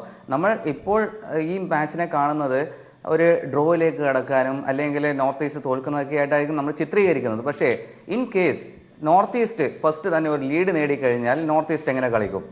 അപ്പോൾ കേരളം എങ്ങനെ കളിക്കും? നമ്മളിപ്പോൾ എങ്ങനെ കേരളം ജയിക്കും, അല്ലെങ്കിൽ കേരളം എങ്ങനെ ഡ്രോയിലേക്ക് കൊണ്ടുപോകും, തോൽക്കാതെ നിൽക്കും എന്നുള്ള ചിന്തകളാണ് കേരളത്തിലെ കാണികളുടെ ഇടയിലും ഫാൻസിൻ്റെ ഇടയിലും പോകുന്നത്. പക്ഷേ നമ്മൾ മറിച്ച് ചിന്തിക്കേണ്ട ഒരു കാര്യമാണ്, നോർത്ത് ഈസ്റ്റ് ഒരു ഗോൾ അടിച്ചു കഴിഞ്ഞാൽ കളിക്ക് എന്ത് സംഭവിക്കും? നോർത്ത് ഈസ്റ്റ് ആ ഗോൾ പ്രൊട്ടക്റ്റ് ചെയ്യുകയോ അല്ല വീണ്ടും ഒരു ഗോൾ അടിക്കാൻ ശ്രമിക്കുകയോ, അപ്പോൾ കേരളം എന്ത് ചെയ്യും? ഇതൊക്കെ കൂടി വിലയിരുത്തേണ്ട കുറച്ച് കാര്യങ്ങളാണ്. അതുകൊണ്ട് തന്നെ ഈ നോർത്ത് ഈസ്റ്റിൻ്റെ ഡിഫൻസിൽ വളരെ ബുദ്ധിയും നല്ല മിഡ്ഫീൽഡ് കപ്പാസിറ്റിയും ഉള്ള ഒരാളുണ്ട്, സെക്കോറ എന്ന് പറഞ്ഞിട്ട്. കഴിഞ്ഞ സീസണിൽ മിഡ്ഫീൽഡറായിട്ടാണ് അദ്ദേഹം, ഡിഫൻസീവ് മിഡ്ഫീൽഡറായിട്ടാണ് കളിച്ചിരുന്നത്. പക്ഷേ ഇന്ന് ഈ സീസണിൽ പലപ്പോഴും ഒരു ഫുൾ ബാക്ക്, അതായത് സെൻട്രൽ ഡിഫൻഡറായിട്ടാണ് അദ്ദേഹം കളിക്കുന്നത്. സെൻട്രൽ ഡിഫൻഡറായി കളിക്കുമ്പോൾ ഇന്നത്തെ മാച്ചിൽ അദ്ദേഹം വളരെയധികം അറ്റാക്ക് ചെയ്യാനുള്ള സാധ്യത കൂടുതലാണ്. മെയിൽസൺ എന്ന് പറഞ്ഞ കൂടെ കളിക്കുന്ന ഒരു സ്റ്റോപ്പർ കൂടിയുണ്ട്. രണ്ടുപേരും അറ്റാക്ക് ചെയ്യാൻ താല്പര്യം കാണിക്കുന്ന രണ്ട് സ്റ്റോപ്പർ ബാക്കാണ്.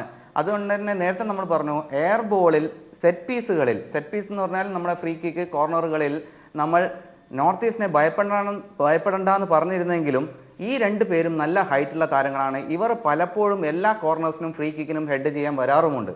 അതുകൊണ്ട് പലപ്പോഴും പല ടീമുകളും തന്ത്രം ഉപയോഗിക്കുന്നത്, ഫോർവേഡ്സ് ഹൈറ്റ് കുറവാണെങ്കിൽ അവരെ കുറച്ച് വിഡ്രോ ചെയ്ത് ബാക്കിലേക്ക് വിട്ടിട്ട് ഇതുപോലത്തെ സെറ്റ് പീസുകളിൽ ഡിഫൻഡേഴ്സിനെയും ഹൈറ്റുള്ള താരങ്ങളെയും മുന്നോട്ട് വിടാറാണ് പതിവ്. അതുകൊണ്ട് ആ ഒരു കാര്യം കൂടി നമ്മൾ ശ്രദ്ധിക്കേണ്ടിയിരിക്കുന്നു.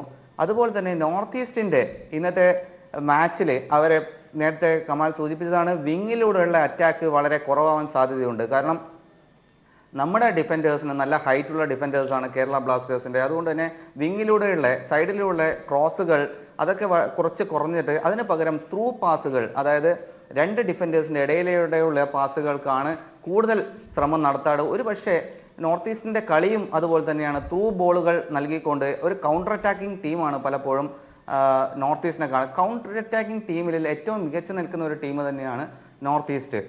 നേരത്തെ കമാൽ സൂചിപ്പിച്ചതുപോലെ തന്നെ ഇതിൻ്റെ കൂടെ തന്നെ ഒരു കാര്യം ഞാൻ പറയാൻ ഇതാക്കുന്നു, വിനീതിൻ്റെ കാര്യം പറഞ്ഞാൽ വിനീതാണ് ശരിക്കും പറഞ്ഞാൽ ഇപ്പോൾ കേരള ബ്ലാസ്റ്റേഴ്സിനെ ഒരു ഉണർത്തെഴുന്നേൽപ്പിലേക്ക് കൊണ്ടുവന്നതെന്ന് വേണം പറയാം. AFC കപ്പിന് ശേഷം തിരിച്ചു വന്ന വിനീത് കേരള ബ്ലാസ്റ്റേഴ്സിന് ശരിക്കും ഒരു ഉണർവ് നൽകിയിരിക്കുകയാണ്. ആ വിനീതിൻ്റെ ഇപ്പോഴത്തെ പെർഫോമൻസിനെ നമ്മളെ എങ്ങനെ യൂട്ടിലൈസ് ചെയ്യാൻ സാധിക്കുന്നു, അതുപോലെ ഇരിക്കാം ഇന്നത്തെ മത്സരത്തിൻ്റെ ഒരു വിധി നിർണായകം വേണം പറയാം. ബെൽഫോർട്ടും വിനീതും റാഫി കമാൽ പറഞ്ഞ മാതിരി റാഫീനെയും ഇന്ന് ഫസ്റ്റ് ലെവലിൽ കളിപ്പിക്കാൻ സാധ്യതയുണ്ട്. കാരണം ഏരിയൽ ബോളിൽ ഏറ്റവും മികച്ചു നിൽക്കുന്ന, ഇന്ത്യയിൽ തന്നെ ഏറ്റവും മികച്ചു നിൽക്കുന്ന ഒരു താരമാണ് മുഹമ്മദ് റാഫി. ഏരിയൽ ബോളിൽ അദ്ദേഹം കണക്ട് ചെയ്യുന്ന, പലപ്പോഴും ഇഞ്ചുകളുടെ വ്യത്യാസത്തിനാണ് ഒരു ഗോൾ പിറക്കാതെ പോകുന്നത്. പല ഫോറിൻ ഡിഫൻഡേഴ്സിന് കൂടി റാഫിയുടെ കൂടെ ഹെഡ് ബോളിന് ചാടിക്കഴിഞ്ഞാൽ അവരെത്തുന്നത് കാണാൻ സാധിക്കാറില്ല. അതുകൊണ്ട് തന്നെ റാഫിനെയും ഇന്ന് യൂട്ടിലൈസ് ചെയ്യാൻ സാധ്യതയുണ്ട്. ശരി, ബിനീഷിലേക്ക് ഇപ്പോൾ തിരികെ. ഇപ്പോൾ മുൻ ഇന്ത്യൻ ഗോൾ കീപ്പർ കൂടിയായ KT ചാക്കോ ടെലിഫോൺ ലൈനിൽ ചേരുകയാണ്. ശ്രീ KT ചാക്കോ, ഒരു തീപാറും പോരാട്ടം തന്നെ പ്രതീക്ഷിക്കാമോ? ജയത്തിൽ കവിഞ്ഞ മറ്റൊന്നുമില്ല ബ്ലാസ്റ്റേഴ്സിന് മുന്നിൽ. ഒരു ജീവൻ മരണ പോരാട്ടം അത് തന്നെ ആകുമോ ഉണ്ടാവുക?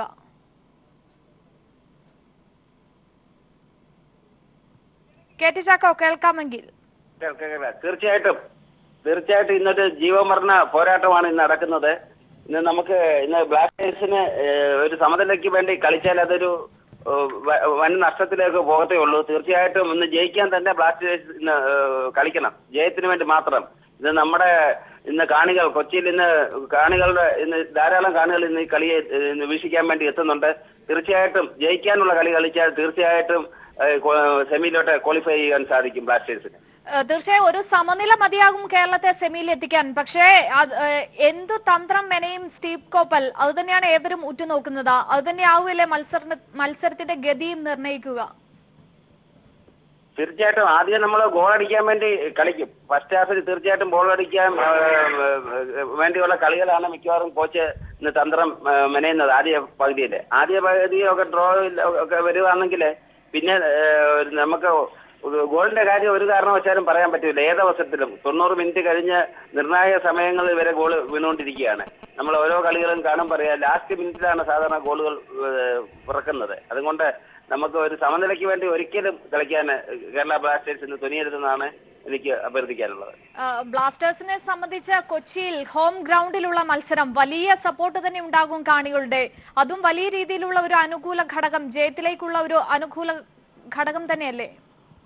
തീർച്ചയായിട്ടും ഞങ്ങൾ എക്സ്പീരിയൻസ് വെച്ച് പറഞ്ഞു കഴിഞ്ഞാൽ നമ്മളെ ഗ്രൗണ്ടിലെ കാണികളാണ് കൂടുതലും നമ്മളെ കളിപ്പിക്കുന്നത്. കാണികളുണ്ടെങ്കിൽ തീർച്ചയായിട്ടും നമ്മുടെ ഒരു 90% കളികള് നമുക്ക് പുറത്തെടുക്കുവാൻ സാധിക്കും. പിന്നെ കാളികളുടെ സപ്പോർട്ട് ഉണ്ടെങ്കിൽ ഈ അമ്പയർമാർ ഓട്ടോമാറ്റിക്കായിട്ട് നമ്മുടെ ടീമിന്റെ കൂടെ തന്നെ വരികയും ചെയ്യും. അങ്ങനെ ഒരു 12 പേര് വെച്ച് ടീമിൽ തീർച്ചയായിട്ടും ബ്ലാസ്റ്റേഴ്സിൽ നിന്ന് കളിക്കാൻ സാധിക്കും.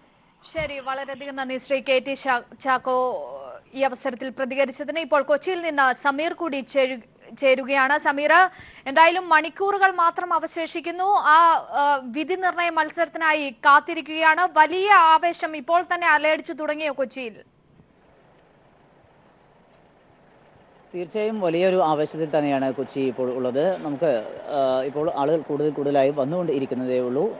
നേരത്തെ തന്നെ കൗണ്ടറുകളൊക്കെ നേരത്തെ തന്നെ കൂട്ടും എന്ന കാര്യം നേരത്തെ തന്നെ അറിയിച്ചിരുന്നു. അതുകൊണ്ട് തന്നെ ടിക്കറ്റ് സെയിലൊക്കെ തന്നെ വളരെ നല്ല രീതിയിൽ നടന്നു വരുന്നുണ്ട്. മറ്റൊരു പ്രധാനപ്പെട്ട കാര്യം, ഈ ആവേശത്തിലേക്ക് പറയുമ്പോൾ നമുക്ക് കഴിഞ്ഞ മത്സരങ്ങളെല്ലാം തന്നെ പരിശോധിച്ചാൽ കാണാൻ കഴിയും. എല്ലാ മത്സരങ്ങളിലും 55,000-ഓളം പേരാണ് കലൂർ ജവഹർലാൽ നെഹ്റു സ്റ്റേഡിയത്തിലെത്തുന്നത്. ഇത്തരത്തിലുള്ള ഒരു ആരാധകരുടെ വലിയ പിന്തുണ തന്നെയാണ് ബ്ലാസ്റ്റേഴ്സിൻ്റെ വിജയങ്ങൾക്കെല്ലാം മുതൽക്കൂട്ടായിട്ടുള്ളതും. പ്രത്യേകിച്ചും കഴിഞ്ഞ 6 ഹോം മത്സരങ്ങളിൽ ഒരെണ്ണം മാത്രമാണ്, കൊൽക്കത്തയോട് മാത്രമാണ് ബ്ലാസ്റ്റേഴ്സ് പരാജയപ്പെട്ടിട്ടുള്ളത്. ഡൽഹിയോട് സമനില വഴങ്ങി മറ്റ് തുടർച്ചയായിട്ടുള്ള മത്സരങ്ങളെല്ലാം തന്നെ വിജയിച്ച് തുടർച്ചയായ 4 വിജയങ്ങൾ, ഹോം മത്സരങ്ങൾ തുടർച്ചയായ 4 വിജയങ്ങൾ നേടിയ ഏക ടീമെന്ന പ്രത്യേകത കൂടി കേരള ബ്ലാസ്റ്റേഴ്സിനുണ്ട്. അതിൻ്റെ മുതൽക്കെട്ടാവുന്നത് ബ്ലാസ്റ്റേഴ്സിൻ്റെ ഈ ആരാധകർ തന്നെയാണ്. ഇവിടെ മത്സരം വീക്ഷിക്കാനെത്തിയ എല്ലാവർക്കും ഒരേ ഒരു അഭിപ്രായമുള്ളതും ബ്ലാസ്റ്റേഴ്സിൻ്റെ ഈ ആരാധകർ തങ്ങളെ ഞെട്ടിച്ചു എന്നുള്ളത് തന്നെയായിരുന്നു ഓരോ ടീം ഉടമകളും അതുപോലെ തന്നെ പരിശീലകരും താരങ്ങളുമെല്ലാം പറഞ്ഞ ഒരേ ഒരു ഘടകം. അത്തരത്തിലുള്ള ഒരു ആവേശം ഇന്നും ഉണ്ടാകുമെന്നത് കാര്യത്തിൽ ഒരു സംശയമില്ല. പ്രത്യേകിച്ചും ഇന്നത്തെ നിർണായകമായ മത്സരം, ഇന്ന് ഒരു സെമിയിലേക്ക് സമനില മാത്രം മതി കേരള ബ്ലാസ്റ്റേഴ്സിന്. എന്നാൽ അത്തരത്തിലൊരു സമനിലയ്ക്ക് വേണ്ടിയുള്ള ഒരു മത്സരം ആയിരിക്കില്ല എന്നുള്ള കാര്യം ഇന്നലെ തന്നെ സ്റ്റീവ് കോപ്പൽ, ബ്ലാസ്റ്റേഴ്സിന്റെ പരിശീലകൻ സ്റ്റീവ് കോപ്പൽ വ്യക്തമാക്കിയിട്ടുണ്ട്. നല്ലൊരു വിജയത്തോടു കൂടി തന്നെ വളരെ ആധികാരികമായിട്ട് തന്നെ സെമി ഫൈനൽ കളിക്കും എന്നുള്ള കാര്യമാണ് കോപ്പൽ വിശ്വസിക്കുന്നത്. അതിനൊതുങ്ങുന്ന നല്ല ഒരു ടീമുമായിട്ട് തന്നെ ഇന്നത്തെ മത്സരത്തിൽ തങ്ങളെത്തുമെന്നും നല്ല വിജയത്തോടു കൂടി തന്നെ സെമി ഫൈനൽ കളിക്കുമെന്നുമാണ് അദ്ദേഹത്തിൻ്റെ പ്രതീക്ഷ. അത്തരത്തിലുള്ള ഒരു നല്ല മത്സരം അവരുടെ ഭാഗത്തു നിന്ന് ഉണ്ടാവുമെന്ന് നമുക്ക് പ്രതീക്ഷിക്കാം. എന്നാൽ നമ്മൾ എതിരാളികളെ സംബന്ധിച്ച്, നോർത്ത് ഈസ്റ്റിനെ സംബന്ധിച്ചും വളരെ നിർണായകമായിട്ടുള്ള മത്സരമാണ്. അവർക്ക് വിജയിച്ചെങ്കിൽ മാത്രമേ സെമി ഫൈനൽ കളിക്കാൻ കഴിയുകയുള്ളൂ. അതുകൊണ്ട് അവരും നല്ല ഒരു മത്സരത്തിന് തന്നെയാണ് തയ്യാറായിട്ടുള്ളത്.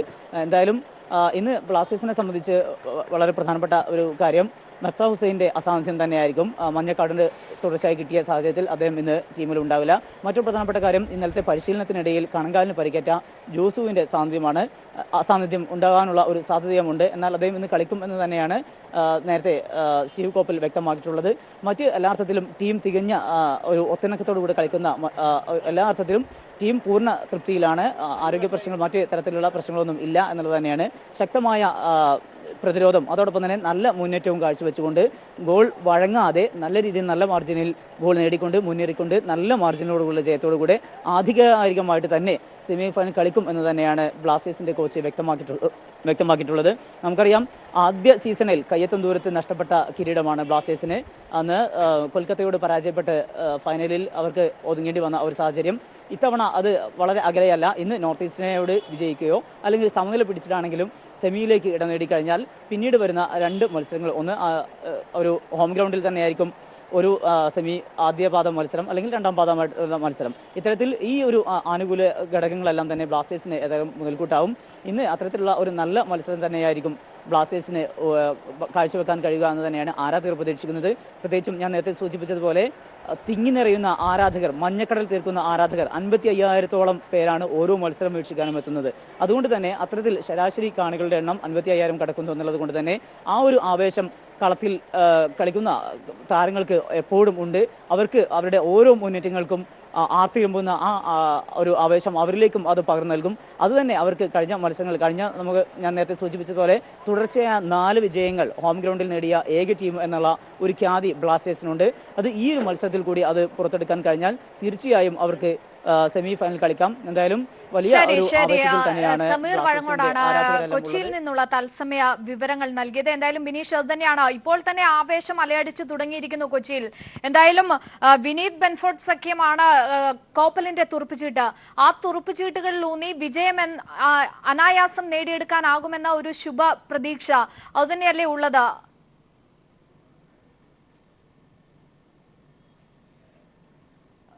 വിജയം അനായാസം നേടിയെടുക്കുക എന്നുള്ള ഒരു ചിന്ത മനസ്സിൽ വന്നാൽ തന്നെ നമുക്കൊരു പരാജയത്തിൻ്റെ വക്കിലാണ്. അങ്ങനെ ഒരു ചിന്ത വരാനേ പാടില്ല എന്നാണ്. അനായാസമല്ല, ഫുട്ബോൾ എന്ന് പറഞ്ഞാൽ വളരെ ലളിതമായ സിമ്പിളായ ഗെയിമാണ്. പക്ഷേ അത്ര സിമ്പിളായിട്ടൊന്നും ഫുട്ബോൾ കളിക്കാൻ സാധിക്കില്ല. അതുകൊണ്ട് അനായാസ വിജയം എന്നുള്ള വാക്കുകൾ നമ്മൾ ഉപയോഗിക്കാനേ പാടില്ല എന്നാണ്. അത് ഒരു കളിക്കാരൻ്റെ മനസ്സിൽ പോലും വരരുത്. വളരെ ടൈറ്റായ ഒരു മാച്ചാണ്. ഇതിലൂടെ നമ്മളൊരു വിജയം നേടുക എന്നുള്ള ഉറച്ച വിശ്വാസത്തിൽ തന്നെ പോകണം. ഒരു കാരണവശാലും നമ്മൾ ഇന്ന് തോൽക്കാൻ തയ്യാറില്ല എന്നുള്ളത്. പക്ഷേ ആൾക്കാർ വരുന്നുണ്ട്, ജനങ്ങളുടെ സപ്പോർട്ടുണ്ട്. ഒരു ടീമിനെ ഇന്ത്യയിലെ ഇത്രയധികം ഫാൻ ബേസ് ഉള്ള ടീം, ഇത്ര കാണികൾ വരുന്ന ഒരു ടീമിനെ ആ ടീമിനെ മറിച്ച് ഒരു വിജയം സമ്മാനിക്കുക എന്നുള്ള ദൃഢനിശ്ചയത്തിൽ വേണം പ്ലേയേഴ്സ് റൂമിൽ നിന്ന് ഇറങ്ങി ആ ഗ്രൗണ്ടിൽ പെർഫോം ചെയ്യേണ്ടിയിരിക്കുന്നത്.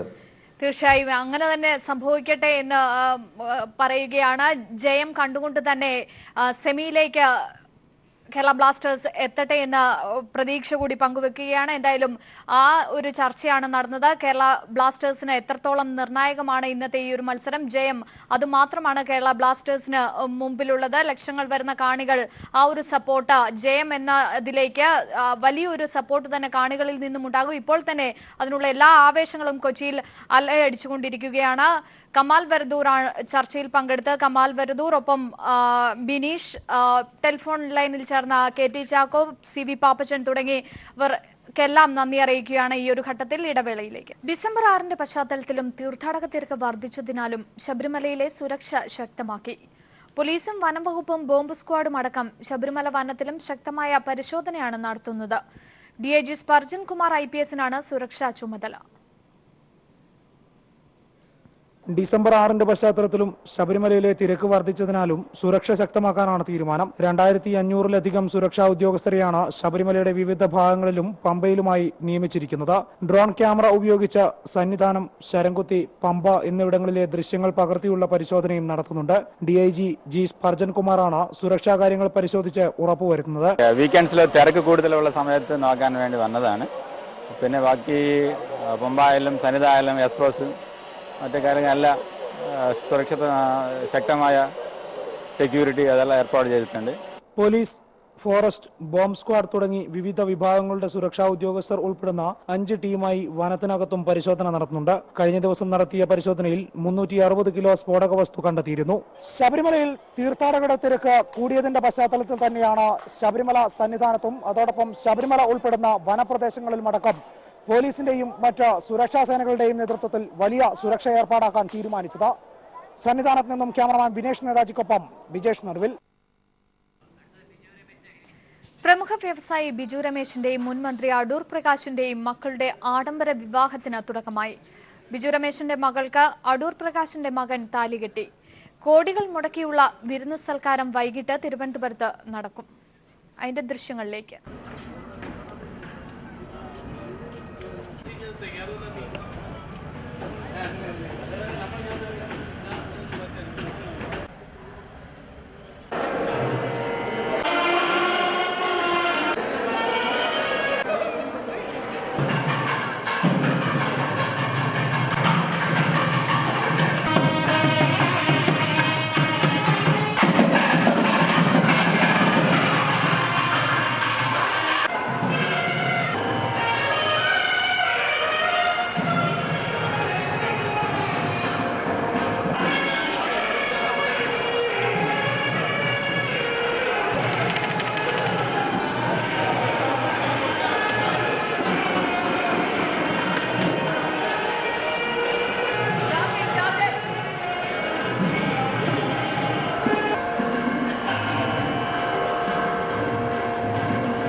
സജേഷ് ചേരുകയാണ് കൂടുതൽ വിവരങ്ങളുമായി. സജേഷ്, വലിയ ആർഭാടമായ ഒരു വിവാഹം, ചടങ്ങുകളൊക്കെ പൂർത്തിയായോ?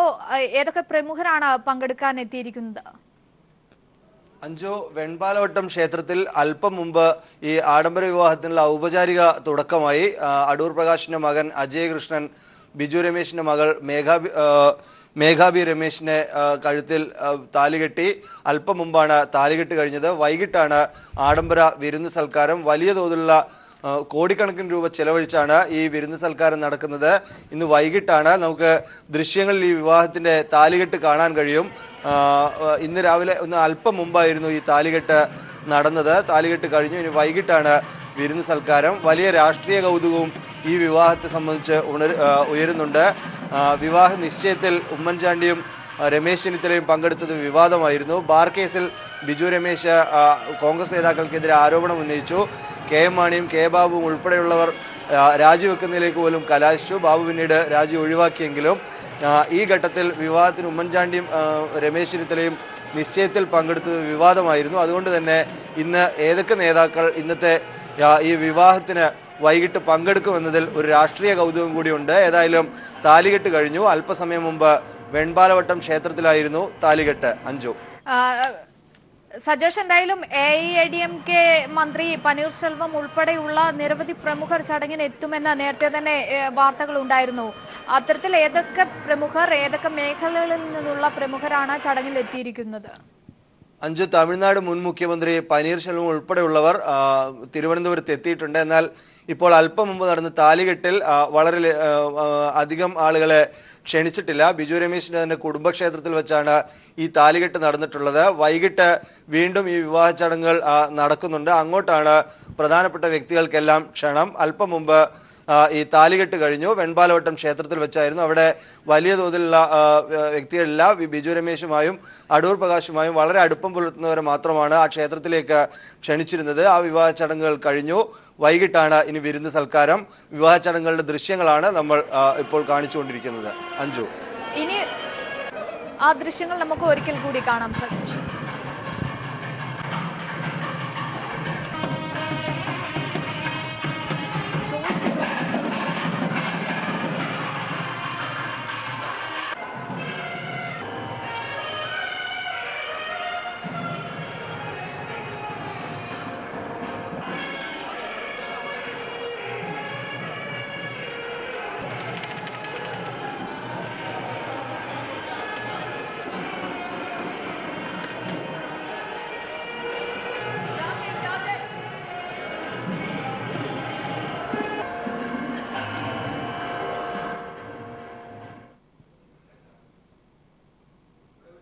പ്രമുഖ വ്യവസായി ബിജു രമേശിന്റെയും മുൻ മന്ത്രി അടൂർ പ്രകാശിന്റെയും മക്കളുടെ ആഡംബര വിവാഹം, അത് താലികെട്ട് ചടങ്ങ് പൂർത്തിയായിരിക്കുന്നു. മറ്റ് വിരുന്നു സൽക്കാരം ഉൾപ്പെടെയുള്ളവ വൈകിട്ട് ആണ് നടക്കുന്നത്.